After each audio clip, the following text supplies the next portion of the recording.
Okay, thank you and good evening. Welcome to the third evening of Science Week 2025, which tonight, as you know, is brought to you by the School of Computing and Mathematical Sciences. I'm the Executive Dean of the Faculty of Science, and I get to introduce these. My name's not important. So, Science Week is an annual event which aims to broaden awareness about science teaching and research through a series of public lectures. I guess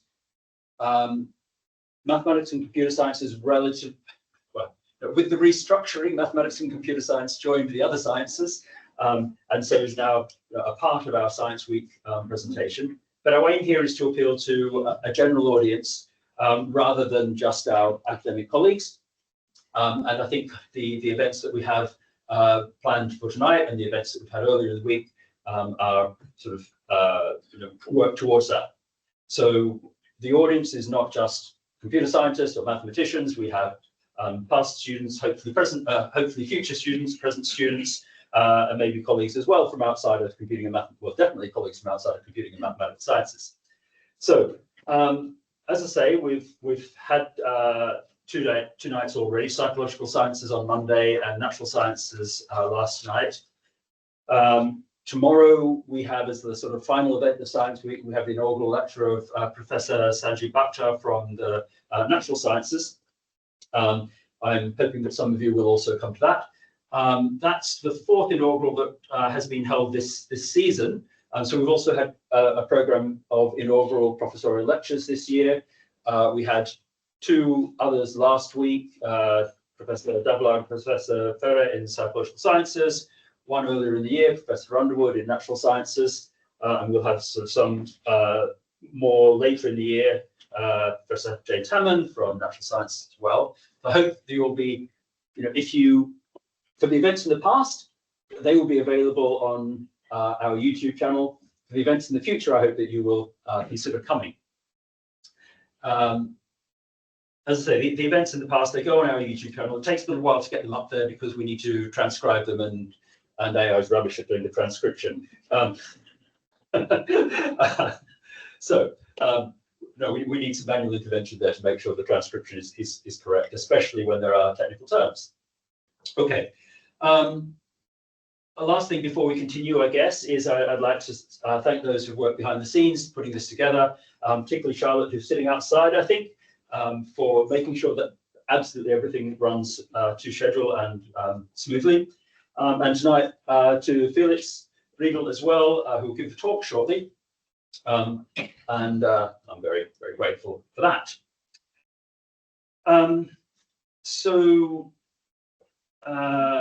Let's see. The other thing, though, to say is, I guess we have, after this evening's lecture, we have further down the corridor in room 534, we have a few posters, and we have wine and crisps and so on, and olives apparently. So please do stay for that, and just be able to chat to colleagues and so on. But before then, I have the great honour, I think, of announcing and presenting the winner of the 2025 PhD Prize in Computing and Mathematical Sciences. So these are new prizes which we've inaugurated this year for PhD students to really to celebrate the success of the wonderful work that some of our, well, that all of our PhD students are doing. Unfortunately, we can't give them all prizes, but the selection committee this year has, having examined a number of nominations, decided to award Dr. Ibrahim Alsaqaf the PhD in Prize in Computing and Mathematical Sciences for 2025. I'm very pleased to congratulate. So it's a brand new PhD. I want to just read the citation before I'll hand over to Ibrahim, who will give you a short presentation on his work. So the selection committee noted that Ibrahim's research focuses on the development of novel artificial intelligence algorithms which can be applied to scientific questions in biology and related areas. His work has led to an emerging reputation in the field of bioinformatics and machine learning, including a number of published papers along with several research prizes and awards. Alongside these research achievements, Ibrahim's nomination also notes his valuable contributions to research-led teaching in the school, where he receives consistently excellent feedback. So it's wonderful to hear that citation. I will hand over now to Ibrahim for talk for 10 or so minutes, maybe about your PhD research. Thank you. Flip the slide. Thanks for coming today, and it's my pleasure today that you share me in the joy. And hopefully the presentation will be boring. So please, some patience. Okay, today I will talk about my work, which proposes data-driven artificial intelligence methods, approaches to tackle some biological tasks. So before delving in, I would like to highlight the four key aspects that of my contributions. So the first one, they are data-driven machine learning approaches, which means that the data itself pinpoint the directions of the learnings and the informatives, the information and the semantics inside the data really drive the learning through. The second aspect is a famous principle, which is Occam's razor, which simply means that if you have more than one solution that really works, well, the best one is the simplest one. And by adopting these two principles, my contributions were able to obtain state-of-the-art performance in the tasks, biological tasks that I am tackling, as well as being able to compete alongside domain experts, which we will emphasize a bit in one of the coming slides. Again, here, highlighting some of the strengths and advantages of the adopted methods. You can see here on your left, the methods that we have proposed tackles two challenging properties in tasks or in data. So the first one is high dimensionality, which means that the number of features that you are trying to learn or to understand is extremely high. We're talking about 10 of thousands or even more. The second challenging property, which is high sparsity. Imagine that you have a gigantic matrix. However, more than 90% of this matrix is nulls or zeros. And this challenging property makes understanding this kind of data is difficult and challenging. So the methods that I proposed basically can handle the combination or either of those properties in the data. And you can see beneath there is a small animation of one of the 3D animation of one of the examples. This is an actual biological task. Those are a type of blood cells, and each color denotes a specific type within this category of cells. Although you can pinpoint some groups, they heavily overlap. And of course, this 3D visualization is just an estimation for the actual space, which is extremely high dimensional.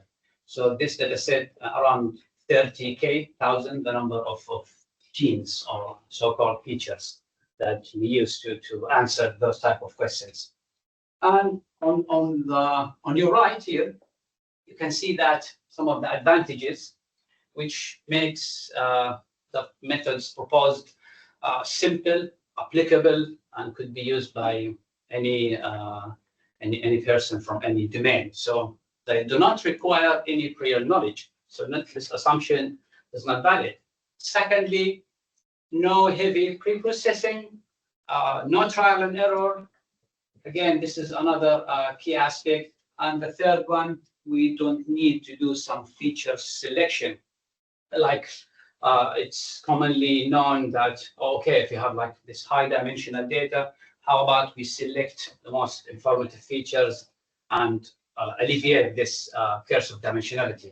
However, we can just swallow the whole thing as is. Okay, so after highlighting the key aspects of the contributions, I'm moving on now to the first contribution, which was published by Briefings and Functional Genomics. And this contribution focuses on a specific task. It is called cell type identification. And this task basically utilizes the genes information, which is called gene expression profiles, to discriminate between cells using maybe different tissues or different organs and so on.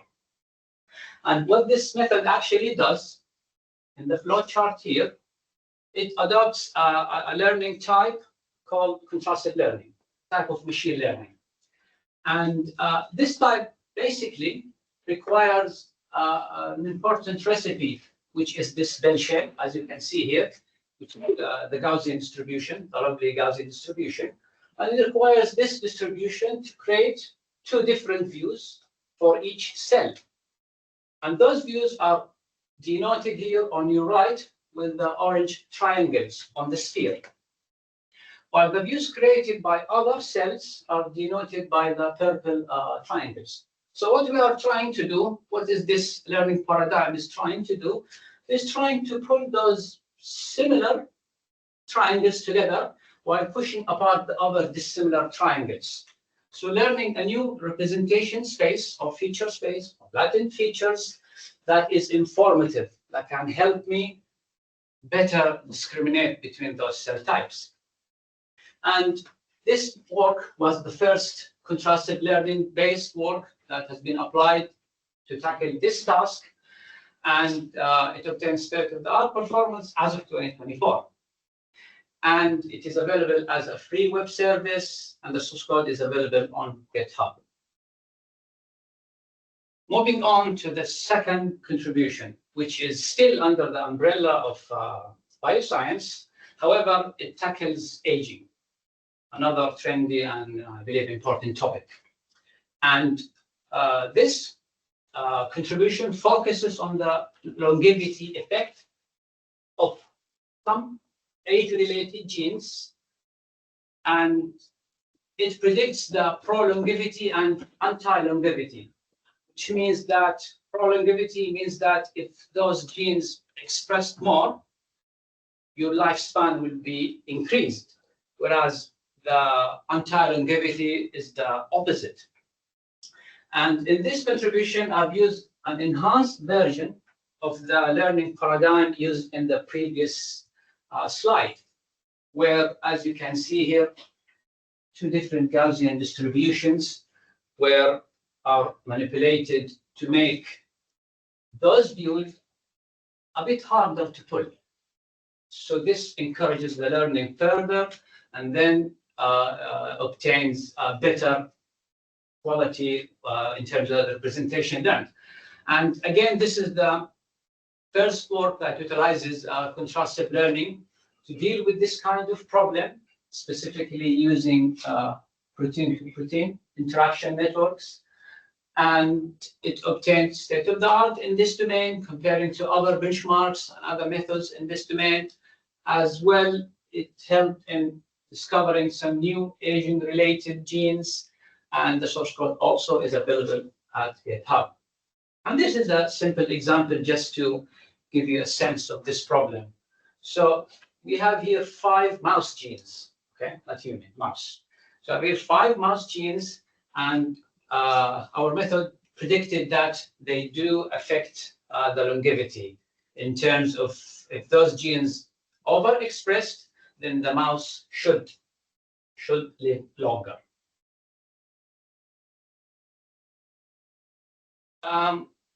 Moving to the third contribution.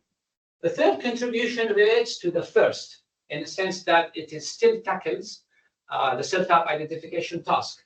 However, here we can see the Occam's razor principle comes in action, where no more bell shape, no more Gaussian distribution here.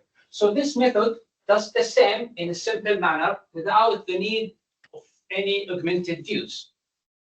And to balance the learning paradigm, this led to proposing a new loss function to handle the absence of the augmented views. And to the best of my knowledge, this simple yet effective method is the state-of-the-art cell identification as of this year. And you can see here on the right, some comparison have been made with other contrastive learning-based methods proposed by myself or other benchmarks. And you can see that the method always sits on top. And this is the average ranking distribution of the performance measured using two matrices. And using the average ranking is a fair way to compare between methods. And here I would just like to highlight SCPRED, which is one of the strongest benchmarks in this domain. And it is really funny that if you can check the literature and see newly proposed methods in this domain, they avoided comparing with SCPRED. To this strong this method is. And moving on, here I would like to highlight the impact of my contributions to the wider community. On your right, you can see the screenshot of the web server that was developed with Dr. Daniel Buchan. So thanks to him, the URL is beneath it, and this is open to public, anyone can use. And if you recall the key aspects, you do not need any prior knowledge. On your right, you will see that 3 GitHub, the one I mentioned in the previous slides, to have the source code of all proposed methods for the wider community to use partially or fully. Okay, even more interesting. So if you check your methods on your data sets, it is not enough to say that it is effective. So what we have done, and thanks to my supervisor, we participated in worldwide academic competitions where we really enter the playground of domain experts and to see how well we do against them. And those kind of competition introduces crazy difficult challenges. So the first competition is about predicting gene expressions, okay, but using millions of DNA sequences, I should say, to simplify the task. And they had 6.7 million DNA sequences, which are noisy, to learn the expression of the genes from them. And this was crazy difficult. It imposes the big data challenge in this competition. However, we were ranked 17th among 28 teams, but 100 teams, more than 100 teams joined in the first round, where sadly they drop out. And again, to emphasize that even we didn't have this domain knowledge, even we were approaching the data-driven approach and using this simplified version, we were able to compete and obtain over 80% predictive accuracy, which is above the state-of-the-art at that time. It was a transformer model and was another chemical model, so bio-inspired model. So we were able to complete those 2 benchmarks, and that is why the organizers acknowledged our contribution, and we joined the authors list in the work which was published in Nature Biotechnology. Well, the second competition, totally different, more related to aging, and maybe more close to us. It is about the gestational age of the placenta, and the competition was focusing on using a kind of data which is called DNA methylation profiles, kind of data that is extracted from the placenta, and they had those normal samples, abnormal samples, like pregnancy with difficulties. And the target was to measure the age of that, the gestational age of the placenta. However, the difficulty lies here in the number of genes that we need to analyzed to infer the age. And imagine this competition had two tasks. So the first task, okay, focus on the number. It had 450,000 genes. So imagine you have 450,000 features. This is crazy. Well, the task two was even crazier. It had 850,000 genes. So a massive number that even if you try like stay a moment and think about it, it is really challenging to get, to learn from this type of data. And we were lucky enough to won the bronze prize among other 50 submitted models. Again, the knowledge-free AI method obtained an average error of 1.2 weeks, which is better than the current state of the art, which is 1.37. And again, we were acknowledged, but we can't disclose anything. It is in press. Finally, thanks to my supervisors, Dr. Senwan, who was here, and Dr. Daniel Buckham, and all family and friends who joined and couldn't join for their support. And of course, we can't forget the school. So also great acknowledgement for the school support and the GTA program. And thanks for your attention. And very accessible, presented in a very accessible way. Well, I think we have time maybe for one question if anyone would like to ask. Otherwise, I will congratulate you again. Why is it good to have a system which is knowledge-free? Okay, brilliant. I was expecting this. Oh, sorry. I wasn't planning. No, it's fine. It's fine. Okay, so it is true that if you exploit domain knowledge, well, intuitively, you will have better solution. However, this is variable to many assumptions. Is your hypothesis correct? And how good is your expertise in this actual domain? So having this hustle in the way, this is why I propose something to go around this and having like an accepted and even better performance without hitting this wall of being, okay, do you have the knowledge? Do you have the domain? Can you do this? Do you understand well? Is your hypothesis is correct enough? And so on. So this is the motivation behind avoiding this. Then you're saying that prior knowledge isn't needed. Then It is. We can go home, all of us. Yeah, it is. It is. Though you can do very well with that. Thanks to Sheila and Nisa. Thank you very much. And as I say, that I think it's a wonderful achievement. So now I think we hand over to Felix, who will. Thank you so much for coming tonight. I'm glad that we saw a little bit about what great things can be done with AI. I'm going to take a little bit of a more negative view on things. So I hope this strikes a good balance. So the main question that I would like to talk about tonight is something that we probably are all asking ourselves at the moment, and that is, what is going on? History seems to be accelerating and not necessarily in a positive direction.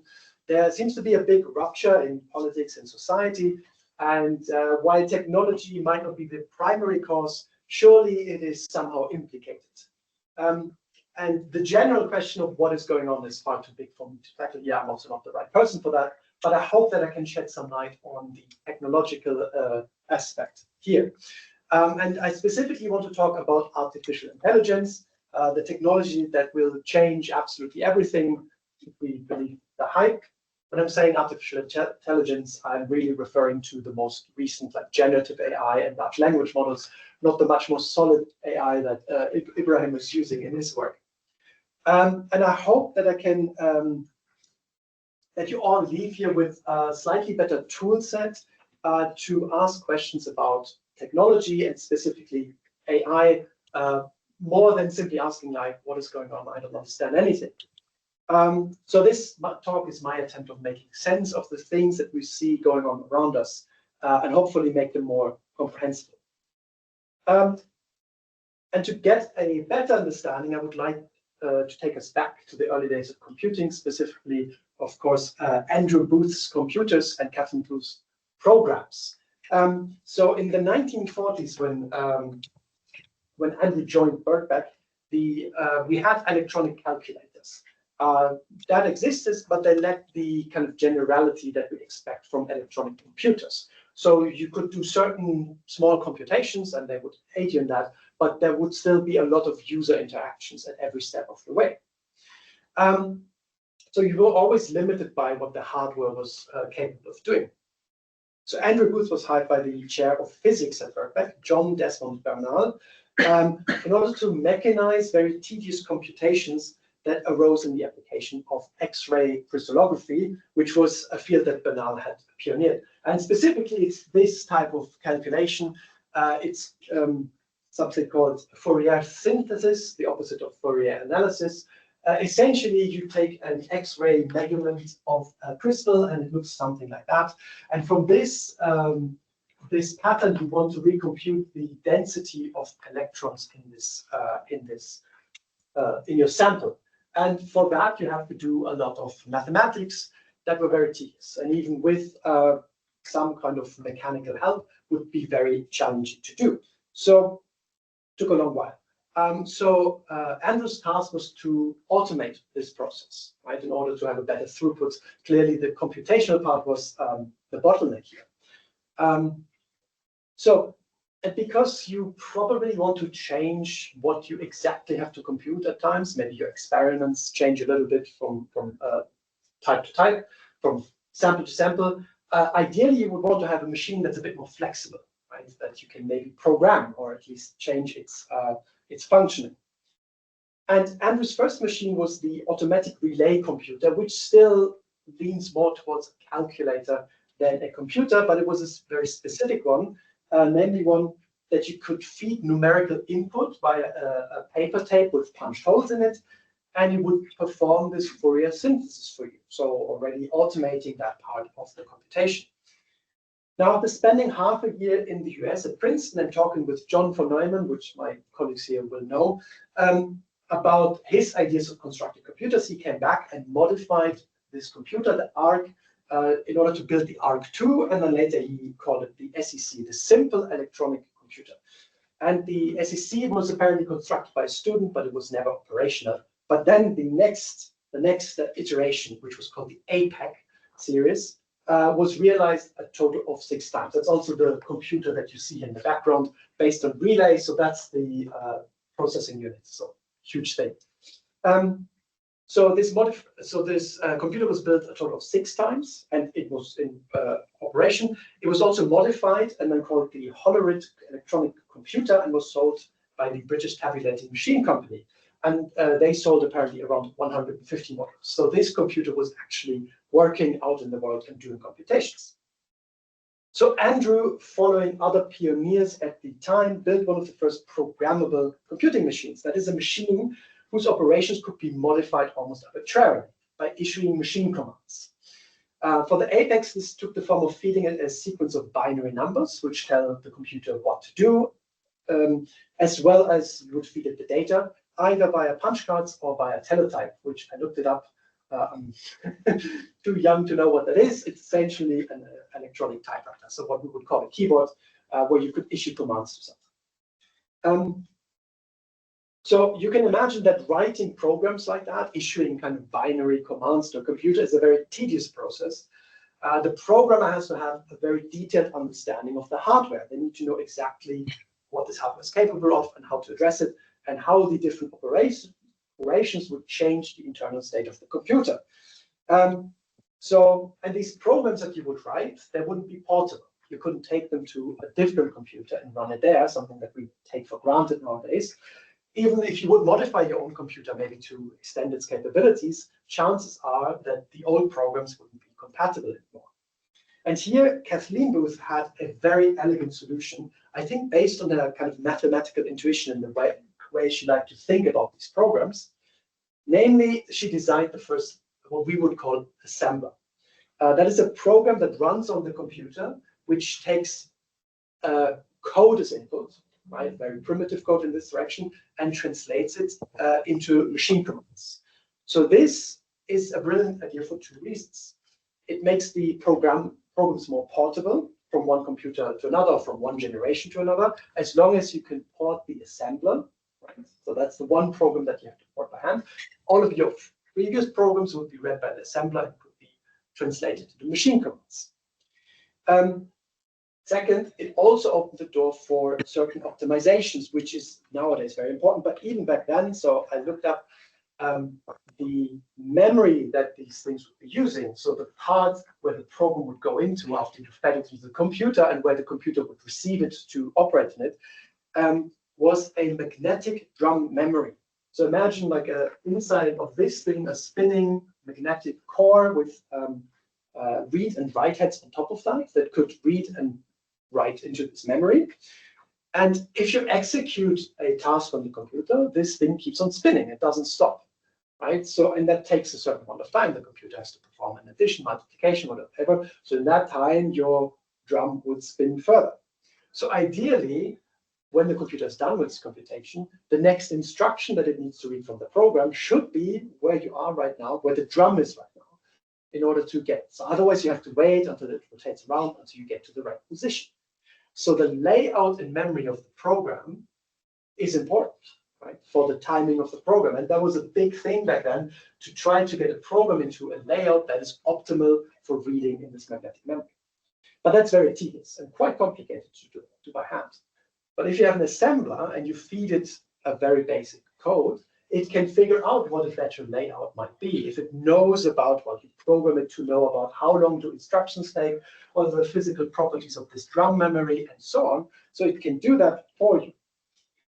And to this day, we let the computer do a lot of our optimizations. If we write in higher level languages, the assembler and compiler and so on do a lot of things under the hood in order to make them more manageable. Not like that, because we don't use magnetic drum memory anymore, but similar things. Now, so that was the most technical part. So Andrew and Kathleen's work is an instance of automation, right? The transfer of human work to dedicated machines.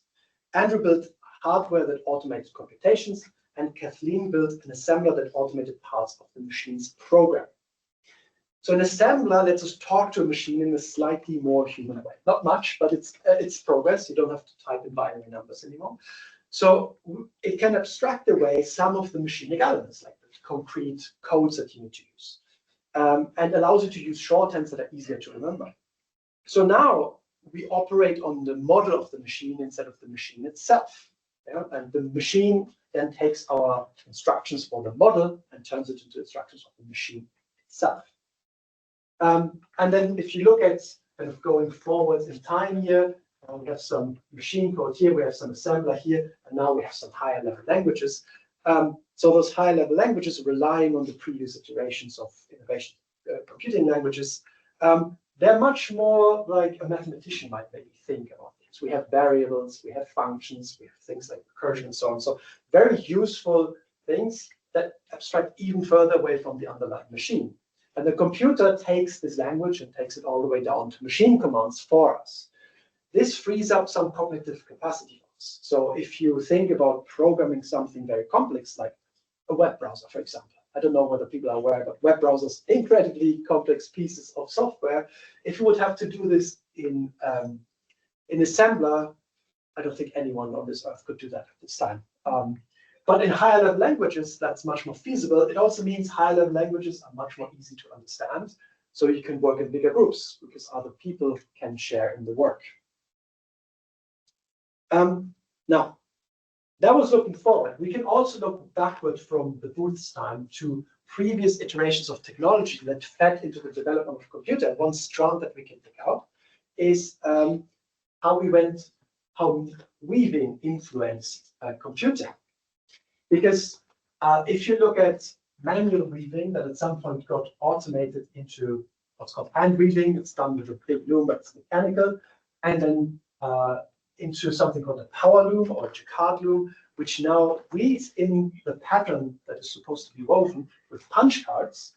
Well, those punch cards were exactly the input method that Andrew used for his computers. right? So we can go back in time and see other steps of automation that led to the development of the computer. And I bring this up because in the last maybe 3 years, tech company and the tech media have insisted that the next step in this automation efforts is AI, and that it will fundamentally change how we program computers, how we talk to computers. And I want to examine this claim here critically, and it helps to extend the timeline here somewhat to things that are not automated, to historicize the whole thing. And with this kind of sequence of automation from weaving to programming languages, this will help us to understand automation and ask the right questions about AI. So this brings me, that was the introduction. So this brings me to the first part of the talk, looking at the big picture, society and technology. And I would like to bring in concepts that the philosopher Bernard Stiegler used to describe how humans and technology evolve together. And in fact, Stiegler describes the process of technological development and automation as inextricably linked to the human experience. So for him, technology and automation was always part of what we do. And he specifically focuses on technology that we use to remember things, to store knowledge, and he calls this mnemotech. And his idea of memory is not just knowledge and data, it is also things like processes, gestures, things that we do physically in the world. So all of the technology that I'm going to talk about falls under the term mnemotech, so I'm not going to use it, I'm just going to call it technology, much easier for me, because I can never decide how to pronounce that properly. So I dropped that qualifier. And the important thing I want to talk about is his concept of grammatization. So that is his explanation of how automatization and technological development works on a large scale. And that's best explained by an example. So let's go back to weaving. So here we have hand weaving, which is already a type of work that involves the use of tools. So we have a frame to hold the warp, we have a shuttle to pull the weft through, and we have a comb to tighten the weft, and a bobbin to hold the string, and so on and so on. And I looked this all up. Didn't know anything about weaving, but you can tell there's a lot. The vocabulary alone tells you how much is involved. So these tools, together with manual hand movements, make up the act of weaving. And we humans became proficient in the language of this work. Yeah? So tools and limbs acting together in time and space to complete a work. And we tend to standardize these movement tools and develop a vocabulary to describe the process and the tools, as you just heard. And we formalize the act, often encoded. So this down here is a notation of a weaving pattern that was written by a weaver. So we tend to pull all of these things together, and this is the grammatization. This is the building a language of tools, of actions, of processes around a piece of work. And once we have this grammar of this language, this is the grammatization part, we can capture this language by building further tools, by automating certain steps, like using mechanical leverage to raise and lower the warp in the frame, as in the case of a mechanical loom. So we identify the automatable steps, and then we reify them in machines. And once this new technology, in this case the hand loom, is established, it becomes an integral part of how we do this work. It fades into the background. This is how we weave now, right? We use this type of machine, these are the steps, and so on. And this repeats now. So the introduction of steam power opened up the possibility of further automation. But the important part here was the automatization of the patterns that we wanted to. So in 1804, Joseph Marie Jacquard developed a way to standardize the handwritten notation of weavers into machine-readable forms. So these are these punch cards, allowing the looms to operate almost without human intervention. And of course, as I already mentioned, this technology of punch card was one of the ingredients that Andrew used to build his first computer.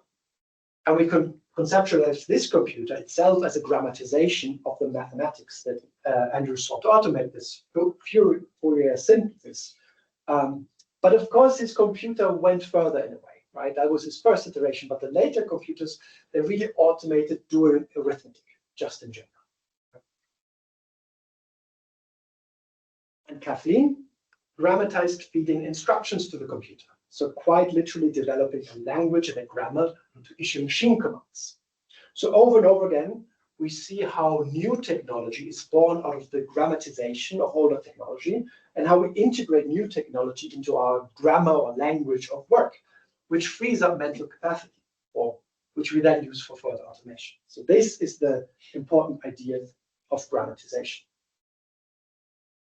And to me, this quite neatly explains several important aspects of technology. So first, it explains why we stop perceiving technology as technology. We get accustomed to its presence, we integrate it into our everyday, and it simply becomes a tool. We don't even think of it as a tool, we just reach for it, right? This also gives technology some kind of temporality. So we have past technology, that those are the things that we still consider technology. And we have future technology, the one that is being built out of the grammatization of the past. And then we have technologies of the past, which are things that people at the time would have considered technology, but we now don't think about it anymore. Chairs or printing press or chimneys, right? You don't think of a chimney as technology anymore, but it was a huge innovation, technological innovation. And second, so this model by Stiegler explains why it's so difficult to change our relationship to past technology. It is deeply embedded within our beings and part of our grammar of living and working.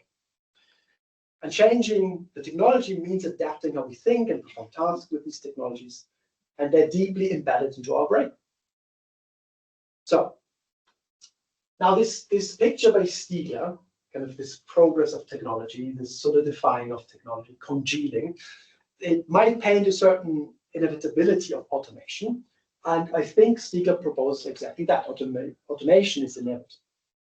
But that does not mean, the theory doesn't tell us what is going to be automated, what form that will take. And it also doesn't tell us that automation is a good thing for us, a net benefit. I think we can point to a lot of examples in the past where it wasn't a net benefit. Case in point, if you take the technologies of maybe the last 2 decades, I think there's a certain pattern emerging. Sorry, I went ahead a little bit. So if you think of things like 3D printing, digital assistants, smartwatches, personal robotics, virtual reality, or cryptocurrencies, and all the other things that I mentioned here, they were all promising us kind of prosperous and exciting futures, even revolutions, and they usually fell short of those promises. And in fact, I would say most of these technologies, apologies if you really like one of these things, are downright disappointing and often created more problems than they solve. And as someone who principally really, really likes technology, I kept on asking myself, why is this all so bad? Where are the technologies that actually improve our lives? Think of how much better people's life became when the washing machine was introduced and produced en masse and cheaply available.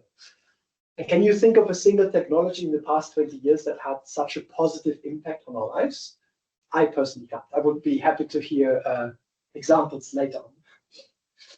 And so if we broadly agree that most recent technology is kind of bad, I'd like to propose that we look at the difference between the futures that were promised to us and then the futures that were actually delivered to us.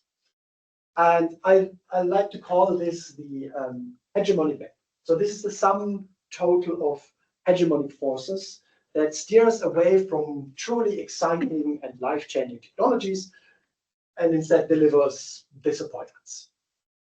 And I'm aware that a lot of the futures that were promised to us were never realistic. Right? There's a lot of hype, almost propaganda when it comes to these things, but I think it's fair to factor this in here, because these futures are promised to us because companies want to solicit a buy-in into these technologies. They want us to use them.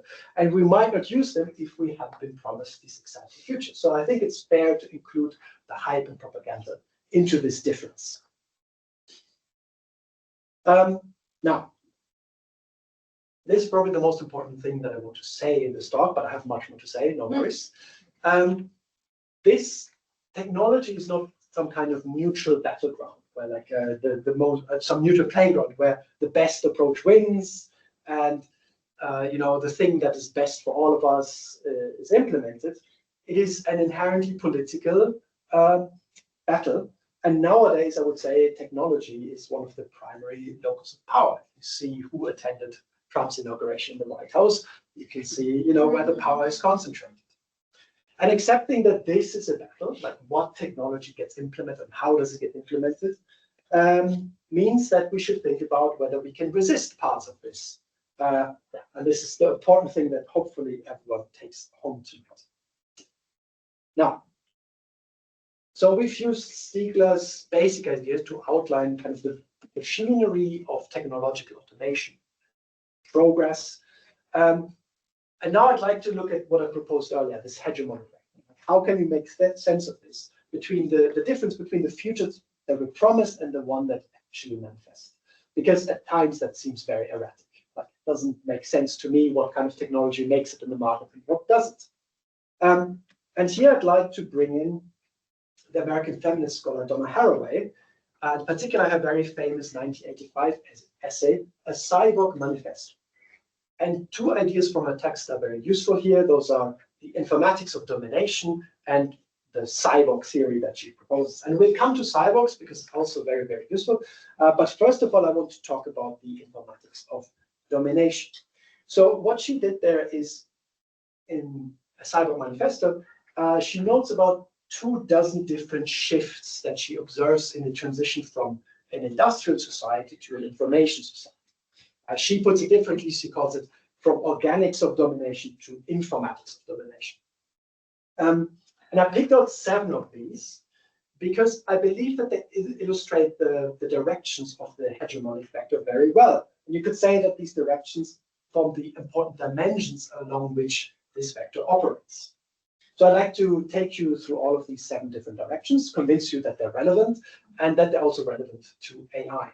And again, AI, I'm talking about LLMs and generative AI. And the first 2 directions are simply that she noted the shift from human minds to artificial intelligence and from human labor to robotics. And that was the point where I thought I need to look deeper into this. Because in 1985, remember, robotics were in its infancy. Maybe you had some car manufacturers having stationary robots somewhere, not quite sure. And we could barely get computers to recognize handwriting. And yet, despite that the technology was in its infancy, Haraway recognized that the hegemonic forces called for a shift from human minds to artificial intelligence and from human labor to fully automated robotic labor. And of course, when we talk about robotics, AI is quite important.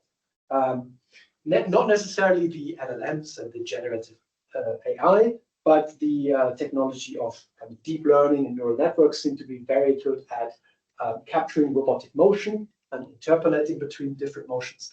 And machine vision was really cracked with deep learning as well, which is, of course, inherently quite important to robotic agents. So we see already AI is clearly relevant here.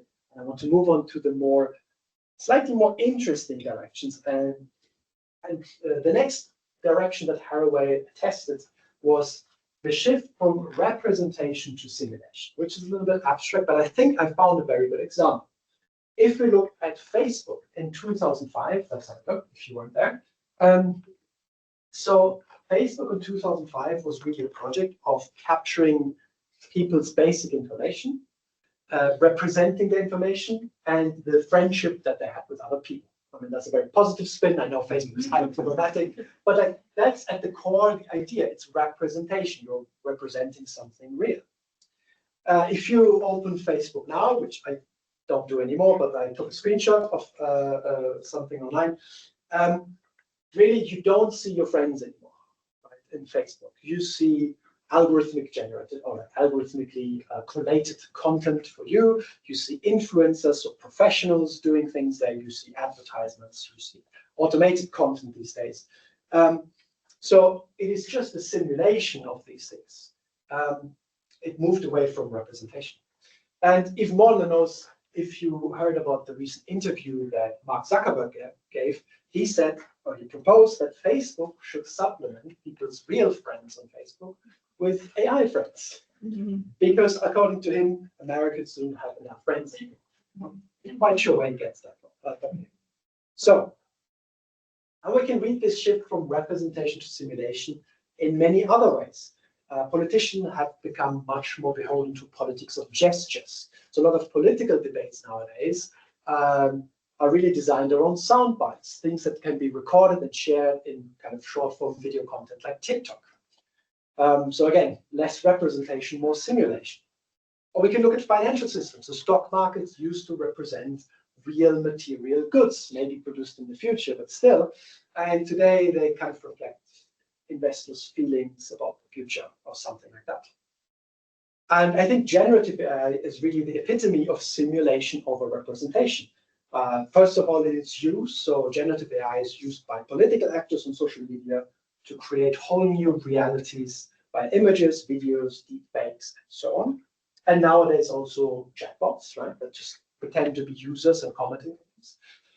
And LLM chatbots are trained to simulate knowledge and thinking, even kinship. And from what I can tell, most of us fall for this kind of illusion. But again, it's a simulation. A related development is that Haraway proposed is the shift from depth and integrity to surface and boundary. And I could point to social media again and have very similar discussions here, but I think I found an example that is maybe much more telling. So if you compare the catastrophic OceanGate expedition to the Titanic about 2 years ago and compare it to James Cameron's expeditions in 1995, I think a total of 12 of them that he used in his movies. Some footage of the movie is based on that. You can contrast the approaches and see that in contrast to Cameron's very cautious and meticulous approach to a very dangerous, very challenging task, the OceanGate approach was much more, well, it was widely criticized for the refusal to work with certification agencies or companies and the wider submarine community who had amassed a lot of knowledge about how to do these things safely. Instead, they insisted on their proprietary technology and said that it was safe and superior. For example, this viewing window at the top, experts immediately said this is a very dangerous idea. It's way too much glass surface to Earth. It's not the right thing. I went on a YouTube rabbit hole like a year ago or so about this.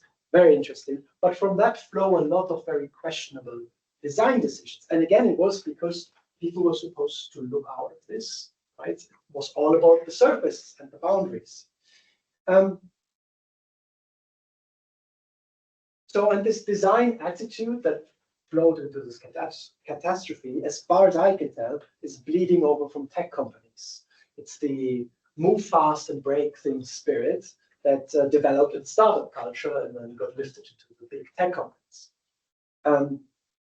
Now, this trend from depth and integrity to surfaces and boundary can also be seen in AI systems, because these systems are trained, again, I'm talking about LLMs, in a very superficial manner. Because you cannot train an AI for correctness and truth. That simply doesn't work. In particular, since many important questions don't have a single answer, they're all very context dependent.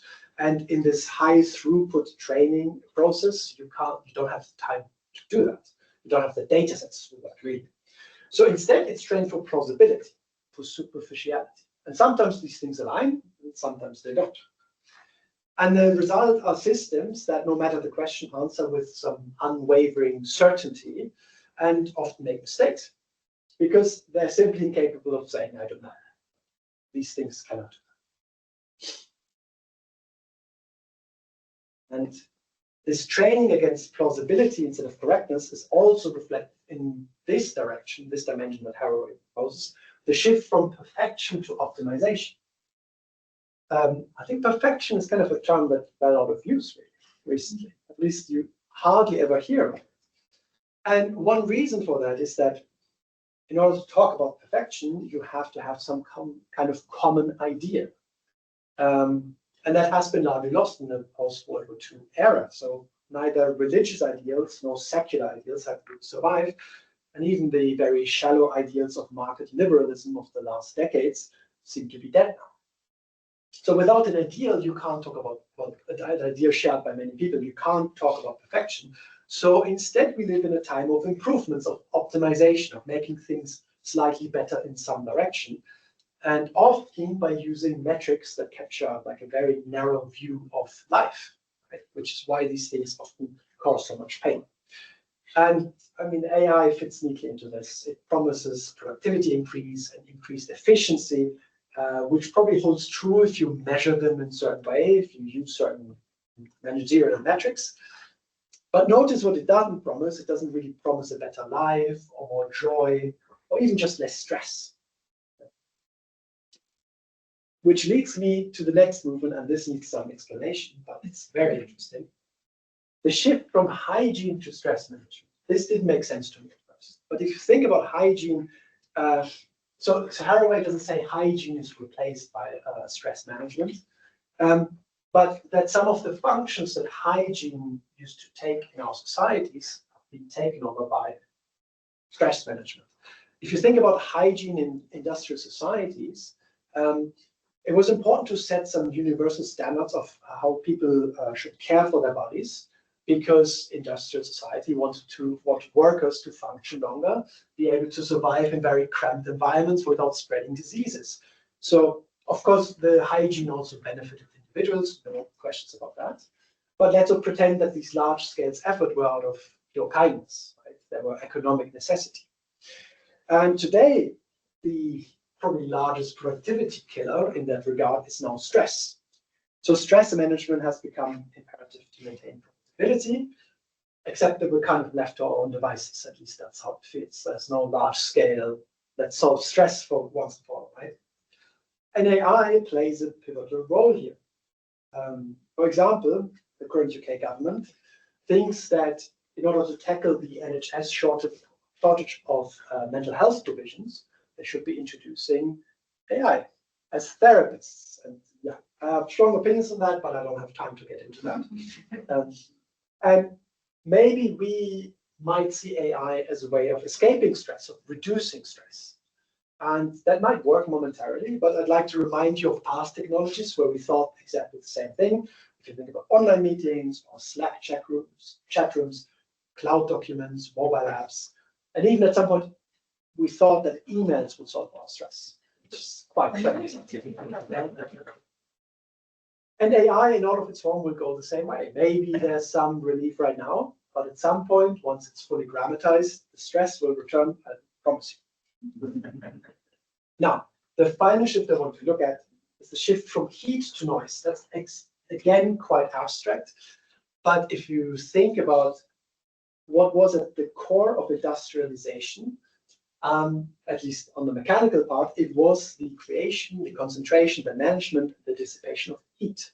That was the driving force. And the politics of those societies also looked kind of heat-based in that regard. So political movements manifested when human bodies drew together in protest or revolutions to fight for political goals, while governments on the other side learned how to manage and dissipate agglomerations of human bodies.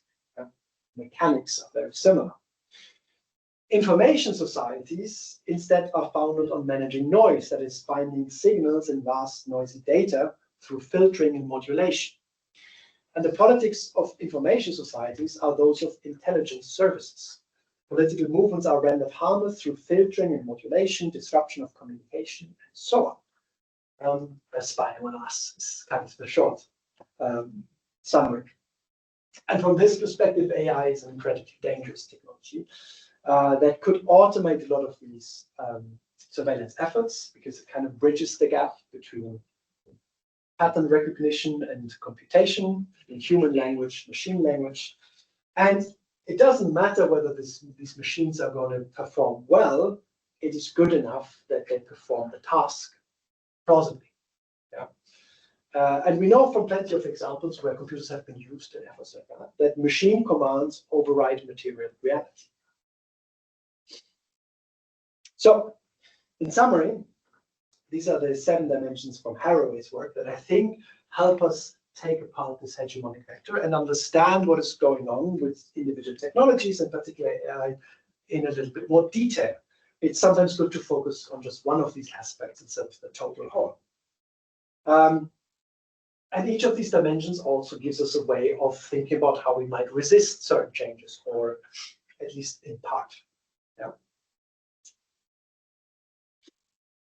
Okay, so now we've seen what is at stake on a societal level, and we have some ideas on what the directions, the force of hegemony, where they are pushing and pulling us. And I think that's already a good foundation if you want to discuss the stance of an institution, politics, what they should do about AI and other technologies. But of course, we're also really interested in how AI affects us personally, right? And so this last part is about that. And here I want to bring in the other concept, right? That of the cyborg, and that's the concept she's most famous for. So cyborg stands for cybernetic organism. It's a concept that she took out of science fiction. If you're not versed in that, it's essentially a cybernetic organism is an organism augmented with technology, so having machines embedded in your body. And she used it as a tool to reframe the discussions around womanhood in feminist movement at the time, so 85. And in her essay, she pushes back against essentialist ideas, specifically that womanhood is an inherent and clearly delineated and fixed category, using this image of the cyborg. And I'm not taking the feminist perspective here, it's highly interesting, but we need a broader picture here. But what she points out is that the boundaries that we like to draw around ourselves, around our core being as what we perceive as us, are much blurrier and much more shifting than we make them out to be. And for example, I think most of us readily accept that the boundary between us and society, our social network, is quite porous and quite shifting, and that our social environment is a huge part of who we are and who we might become. I don't think that's too controversial. And then Haraway points out that the boundary between us and nature has been thoroughly broken down by biological sciences, starting with Darwin, essentially. Because in nature, we can see that nothing is essential. Animal bodies undergo spectacular changes in their lifetime, going from one stage to another, from one sex to another. They're very moldable and adaptable and can undergo radical transformations. And since we are also animals, we should also think of our biology as something that is quite moldable and changeable. And if you think about how illness and trauma and medication and drugs can change personalities, I think it's quite clear that this is a truism by now. And now Haraway argues that the boundary between us and technology is also pretty much an illusion. I mean, many of us live with various technologies embedded within our bodies, like pacemakers and other medical devices. And we live with technological devices so close to our bodies that they might be as well part of us. If you think about the anxiety that you feel if you misplace your phone, or if it's low charge, and how sensitive you are to any noise that this machine makes or any little vibration, how your brain is wired to that. This is essentially a limb. This is part of us.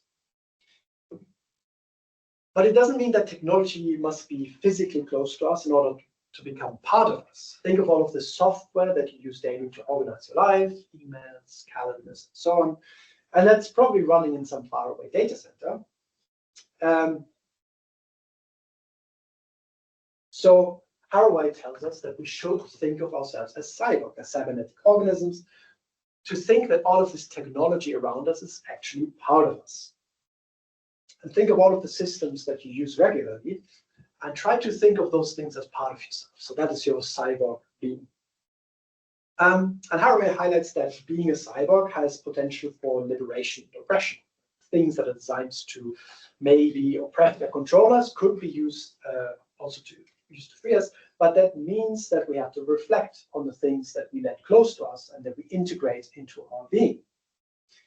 And in this last part, and I won't go over much of a time, I promise, I would like to give you a few ideas of what you should be thinking about maybe when it comes to technology on a personal level.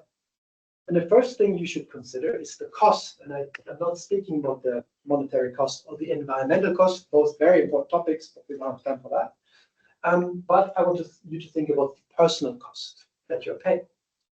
If you've ever had an injury and had a limb stabilized, then you know how efficiently our body gets rid of muscle tissue. It's this use it or lose it attitude that our biology has. And similar things happen to our mental faculties. So Stiegler emphasizes this as well. So every technology that we use to automate things, to transfer knowledge into or memory, means that we become less proficient at these tasks. So it's always a trade-off. And often the trade-off is absolutely worthwhile. Like most of us don't know how to wash clothes by hand. Like we went to look that up. We gladly have this memory stored in physical machines, in our washing machines. But you should always think about what you're losing if you keep on using a certain technology. And technologies are never sold to us that way, right? Technologies are always sold to us like it's a big win, it's a big improvement, new efficiency. They never talk about that, maybe not even aware of the losses that you will have. And interestingly, Andrew Booth already in 1958 commented in a talk on machine translation on the use of technology and how it should be used.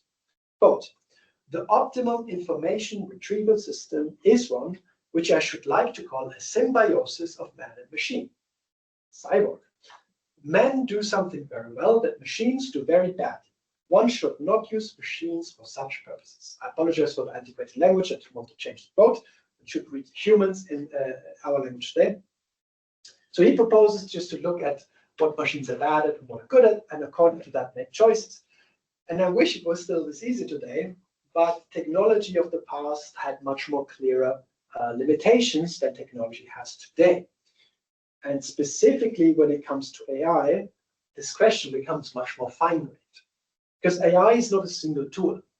It's not even a single technology, really. So we cannot just use, should we use AI or not? That's the wrong question. We have to very clearly think about the context to know what is at stake. What are we to lose when we keep on using? So data on kind of personal AI usage is really hard to come by, because rigorous studies obviously lag behind by at least 1 year. And things move very quickly these days. So what I have here is self-reported usage that was collected by an AI company and published by Harvard Business Review. So there's some methodology here. So this is people reporting how they personally used, I think, LLM platforms like ChatGPT. And then we start at number 4 because it affects me a lot, enhancing learning. In the higher education sector, and probably the rest of the education sector as well, we've been really struggling with students using AI in their assessed work. And from my own classroom, I can attest that AI results in a net loss of learning, not a gain of learning. And I'm sure that somehow you could use these chatbots for learning purposes in a good way, but it's much more easier to misuse AI than in a way that doesn't make you learn. And I don't think that students generally have the expertise to thread that needle. And I'm not sure I have, so I stay away from that. But now let me go to the top 3 points here of AI usage: therapy, companionship, life advice, and finding purpose. This matches what I've observed in online space, what people talk about, and even some anecdotal examples from my wider network of people putting relationship questions into ChatGPT. And to me, this is a very worrying development. If we rely on AI systems to make sense of our life, by Stiegler and kind of the cruelty of biology and neurology, this will cost us the ability to do that ourselves, or we maybe never learn it, because several of these things I think you have to learn in life. And I cannot imagine a greater loss of autonomy than not being able to figure these things out by yourself or with the help of others. And this gets me to the second issue that I want you to think about, and that is the issue of control. Who has control over these systems? So as we just discussed, these systems come with a cost, so they create a dependency. Without the system, it will be difficult to perform certain functions after you've gotten used to them. So who controls these systems and what their goals are should be part of the considerations. And this is specifically true for AI systems for the following reasons. All LLM products right now operate at a loss. They're burning venture capital. There's currently no way of making them financially feasible, that means that the product in the future will look very, very different from the product that you're getting right now. And you might not like the way the product works in the future. Second, most LLM products are too big to run locally, so you don't even have an alternative. You can't switch to something that you control locally. At least that's currently the state. Maybe that changes in the future. And because LLMs have such a broad use case, it's very easy to keep expanding the use to more and more areas of your life. If you're getting used to, it writing your emails, why don't you use it to make your shopping list? At some point, a relationship advice. Like, it's a quite slippery slope, I think. And that opens you up to whole new ways of subtle or not so subtle manipulation. Maybe that thing starts promoting certain products to you at some point, right? Without you noticing. Or certain political leanings, if you discuss what are those things. So imagine your cyborg being now fully dependent on some LLM chatbot like ChatGPT, and it organizes your life, it gives you advice on important decisions, it summarizes sort of emails, all sorts of things like that. And then the company that is running it decides to double the price, or degrades the quality of the responses to save money, or they change the model's behavior, for example, political leanings, right? And now these changes ripple through you as the cyborg and exert subtle influence or cause ruptures. They change you without asking you. And these scenarios are not just plausible, they have happened already and they have caused real harm. Recently, ChatGPT adjusted the behavior of its model in some update to make it more engaging. And what that translated into the model becoming absolutely sycophantic. Like, I already don't like ChatGPT. It gives too much positive feedback, in my opinion. I would like it to be more critical, but that was a whole new level. They rolled that back at some point because it was untenable. And for example, someone told it that they stopped taking their medication, and ChatGPT supported the decision and said, "I'm so proud of you, and I honor your journey." So, yes, and there's even an ambush in there. So, and people reported online of partners that suddenly thought they were enlightened by the chatbots and would spend an excessive amount of time talking to the chatbots. That has a name now, like neural howl rounds, after like the feedback system. If you get a microphone too close to a speaker, I think we'll hear more of that in the future. Seems to be a whole thing going on about spirituality and these things. And sadly, there was at least one teenage suicide because a chatbot, not ChatGPT, a different one, actively encouraged the kids after long discussions. So, let me wrap. So we use Siegler to understand the development of technology over time, how grammatization enables us to automate things, and how technology solidifies and becomes deeply embedded in us. And we use Haraway's observation to take apart this hegemonic vector and hopefully understand the axis along which we can understand technological changes and maybe resist. And we used Haraway's cyborg to outline what is at stake for us personally, namely potentially steep personal cost and loss of control. And if I came across as very critical of AI technology, then that's correct. Yeah. And it doesn't mean that I don't see that there might be useful applications to this technology, chatbots and so on. But in my opinion, the applications are far away from where the hegemonic vector will take us. And to circle back to the beginning, what is going on is a battle. And we should take seriously the option of saying no to technology and defend our institutions and our personal property. And that's all. Thank you so much for listening.